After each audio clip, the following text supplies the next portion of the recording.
Sir మీరు బేసిక్‌గా hit సినిమాల్ని చూజ్ చేసుకుంటారా? మీ బ్యానర్‌లోకి వచ్చాక సినిమాలు హిట్ అయిపోతూ ఉంటాయా? లేదు. కథల ఎంపిక చాలా బావుంటుంది. ఐదర్ గుడ్ ఆర్ బ్యాడ్ కథల ఎంపిక చాలా బావుంటుంది మీ సినిమాలు. ఆయన ఈ మధ్యలో నీ ఫామ్ తగ్గిందని తిడుతుంటే మీరు ఇక్కడికి వచ్చాము చాలా ఆ, ఆ, మన మీడియా మిత్రులందరికీ ఎప్పుడు మా గీతార్ట్ సినిమా ఉన్నా GA2 పిక్చర్స్ సినిమా ఉన్నా కూడా మీరందరూ కూడా ఎప్పుడు సపోర్ట్ చేస్తారు.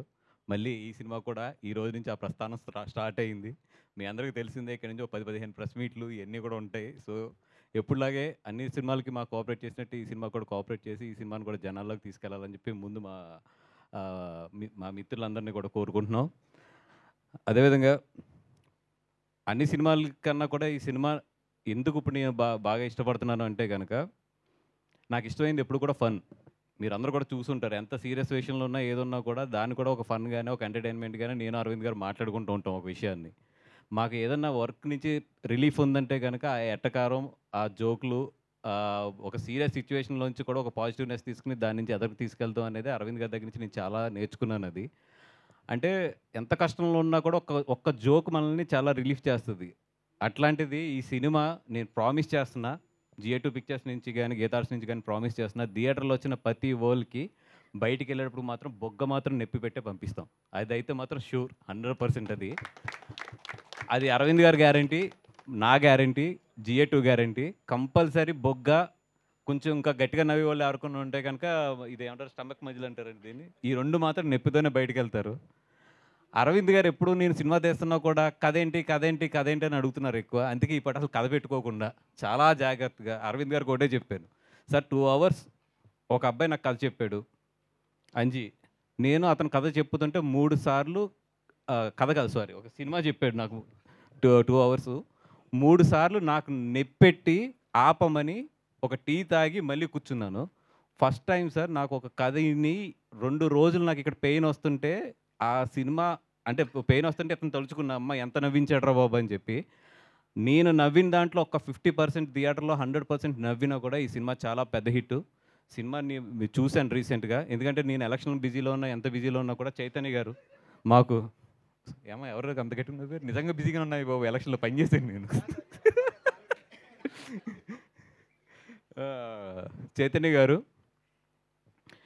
అంటే నాకు నిజంగా ఈ సినిమాకి ఒక బ్రదర్ లాగా ఆయన సపోర్ట్ చేసుకుంటూ వచ్చారు. నిజంగా చైతన్య గారు లేకపోతే గనక ఈ సినిమాకి నేను పెంచిన వడ్డీలు గాని, నా వల్ల లేట్ అయిన వల్ల అయిన ఖర్చు గాని, ఇయన్నిట్లికి అరవింద్ గారు ఈ పాటికి నన్ను 2 సార్లు చంపేసేవారు. నిజంగా చైతన్య గారు నేను లేకపోయినా కూడా నా ఆబ్సెన్స్‌లో ఆయన ఉండి నేను ఎలాగైతే అరవింద్ గారికి ఒక సినిమా విషయంలో సపోర్ట్‌గా ఉంటానో, అలాగే నాకు ఆయన మొత్తం సపోర్ట్‌గా ఉండి ఎడిటింగ్ గాని, లేతే మన అంజి గారికి ఆయన ఫస్ట్ సినిమా చేస్తున్నారు కాబట్టి త్రూ ఔట్ ఆయనతో సపోర్ట్‌గా ఉండి వాళ్ళిద్దరు డిస్కస్ చేసి ఈ సినిమాని ఈరోజు ఇంత బాగా బ్యూటిఫుల్‌గా మీరు చూస్తున్న విజువల్స్ గాని, మీరు చూస్తున్న ఒక ఆర్ఆర్ గాని, ఈ అన్ని విషయాల్లోని కూడా వాళ్ళిద్దరూ చాలా సింక్ చేసుకుంటూ, కోఆర్డినేట్ చేసుకుంటూ కూడా ఈ సినిమాని చాలా ఎదరకు తీసుకొచ్చారు.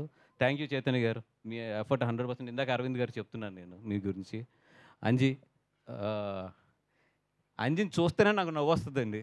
అంత అంత కామెడీ చేస్తాడు. అంత ఎటకారం ఉంటది మనిషిలోని. ఇంకా స్క్రీన్‌లో అయితే వాళ్ళ ముగ్గురు మధ్యలో సీన్స్ అయితే 100% థియేటర్‌లో పడి, పడి, పడి నవ్వుతారు. దాంట్లో అయితే ఎటువంటి నాకే ఐయామ్ ష్యూర్ ఈ సినిమా 100% బయటకొచ్చిన తర్వాత ఏదన్నా గుర్తుంటదంటే మాత్రం మీరు నవ్వుకునే ఇన్సిడెంట్లు, అలాగే ఇన్‌స్టా మేమర్స్ గానీ, మేమర్స్ అందరూ కూడా మంచి కంటెంట్ దొరుకుతది సినిమాలో. మీరందరూ కూడా బాగా చూడండి. మమ్మల్ని బా ఆడుకుంటారు కూడా. ఆడుకోండి ఏం పర్వాలేదు. అండ్ మా నాని నితిన్ గారి గురించి అంటే ఈ కథ చెప్పినప్పుడు ఆయన దగ్గరికెళ్ళి చెప్తున్నామంటే, ఓకే. డైరెక్టర్ గారు అడుగుతున్నారు కదా! ఎళ్లి చెప్పండి అనుకున్నాను గానీ, ఎందుకంటే ఆయన ఒప్పుకుంటారా లేదా అనేది నా మైండ్‌లో చాలా డౌట్ ఉండేది. ఎందుకంటే ఈ కథలో ఒక హీరోతో పాటు మిగతా 2 క్యారెక్టర్‌లు ఏదైతే ఉన్నదో చాలా హై జర్నీ ఉంటుంది. ఆయన అప్పటికే మ్యాడ్ ఆడుతుంది. మ్యాడ్ చాలా బా వస్తుందని విన్నాను. సో, డెఫినిట్‌గా మ్యాడ్ బా వస్తుందని విన్నాను కాబట్టి, డెఫినిట్‌గా నెక్స్ట్ ఏదో పెద్ద సినిమా చూస్తారు. ఆల్రెడీ కొంచెం పెద్ద బ్యాక్‌గ్రౌండ్ ఉంది. అన్నీ ఉన్నాయి కాబట్టి డెఫినిట్‌గా పెద్ద సినిమా, హై బడ్జెటెడ్ సినిమా ఏదో చూస్తారనుకున్నా. కానీ ఆయన ఎప్పుడైతే కథ నచ్చిందన్నారో నేను సర్ప్రైజ్ అయ్యి ఆయన ఇంటికెళ్ళి అడిగాను. సార్ మీరు మొత్తం విన్నారు కదా! హార్ట్‌ఫుల్‌గా 100% మీరు ఈ సినిమా నచ్చిందా ఏంటి అని అడిగితే ఆయన ఒకే ఒక మాట చెప్పాడు. ఈ రోజుకి గుర్తు. సార్ ఈ సినిమా బావుంది. నేను అప్‌కమింగ్ హీరోని. ఒక అప్కమింగ్ హీరోకి సినిమా బాగుండటం కన్నా కూడా ఇంకేం కావాలి సార్, నాకు సినిమా హిట్ అవుతుంది, అది చాలు నాకు, నేను 100% ఈ సినిమా చేస్తానని చెప్పారు. ఆ విషయం చెప్తున్నప్పుడు నాకు నిజంగా ఒక సూపర్ ఇన్సిడెంట్ గుర్తొచ్చింది నాకు, రేసుగుర్రం ఇన్సిడెంటు. బన్నీ గారు నేను క్లైమాక్స్ చూసిన తర్వాత ఎవరు అక్కడ ఉన్న ఒక పెద్ద ఆయన, ఒక అసోసియేట్ ఒక ఆయన వచ్చి, సార్ బ్రహ్మానందం గారు మీతో ఈక్వల్గా ఉన్నారు క్లైమాక్స్లో అన్నారు. అంటే ఈయన చాలా అప్పుడు ఏంటంటే ఒక నవ్వు ఉంటుంది బన్నీ గారి దగ్గర, ఆయన నవ్వుతా చాలా సింపుల్గా ఏం చెప్పాడంటే, సినిమా బాగుందా లేదా అన్నారు ఆయన. అంటే చాలా బాగుందండి, అయిపోయింది అక్కడితో. అది బ్రహ్మానందం అయినా నేనైనా ఏదైనా కూడా సినిమా హిట్ అయితే చాలు, దట్స్ వాట్, అక్కడి వరకు ఆలోచిస్తానని చెప్పాడు ఆయన. నిజంగా ఆ మాట చాలా పెద్ద మాట. అది ఏంటంటే ఒక ఒక ఎనీథింగ్ దేనికన్నా కూడా ఒక సినిమా అనేది ఎంత ఇంపార్టెంట్ అనేది నిజంగా మరి నితిన్ గారికి ఎలాగ తెలిసిందో కానీ అది చాలా బాగా ఆ రోజు మాట అలా గుర్తుండిపోయింది నాకు. అండ్ ఇంకా ఎదరెదర చాలా ఫంక్షన్స్ ఉన్నాయి కాబట్టి ఎక్కువ మాట్లాడి బోర్ కొట్టించుకోండి. మా అజయ్ గురించి చెప్పాలి ఈరోజు మెయిన్ అయితే. అజయ్ అర్సాడ మిస్సింగ్ సినిమా అనే ఒక సినిమా చూశాను. దాంట్లో ఆర్ఆర్ గురించి నిజంగా చాలా బాగా ఫీల్ అయ్యి నేను ఆ రోజే పిలిచి, నేను డెఫినెట్గా నీతో ఒక సినిమా చేస్తానన్నాను. తర్వాత అతనితో చాలాసార్లు మాట్లాడి మొన్న తీసుకొచ్చి ఈ సినిమా ఆర్ఆర్ చేయమని అడిగి, అదే ఆర్ఆర్ నచ్చడంతో అతనితో ఇంకో 2 సాంగ్స్ కూడా చేయించుకున్నాం ఇమ్మీడియట్లీ. నిజంగా ఎంత హ్యాపీగా ఉందంటే నాకు వర్కు, పక్క రూమ్‌లోకి తీసుకొచ్చాడు మొత్తం తన సిస్టమ్ అంతా కూడాను. మామూలు జనరల్‌గా ఏంటంటే మేము ఒక ఆర్ఆర్ చేయించుకోవాలంటే కేరళ వెళ్తామో లేదా చెన్నై వెళ్తామో, చాలా చాలా ట్రావెల్ చేయాలి. ఆ లాస్ట్ మినిట్ హెక్టిక్స్ ఇవన్నీ ఉంటాయి. అట్లాంటిది ఈరోజు నా ఆఫీస్ రూమ్‌లో పక్కన కూర్చొని మొత్తం అంతా కూడా చేసి నాకు నీట్‌గా ఏదో వేడి వేడి బజ్జీలు తీసుకొచ్చినట్టు ప్రతి సీన్ కూడా తీసుకొచ్చి చూపించేస్తున్నాడు నాకు.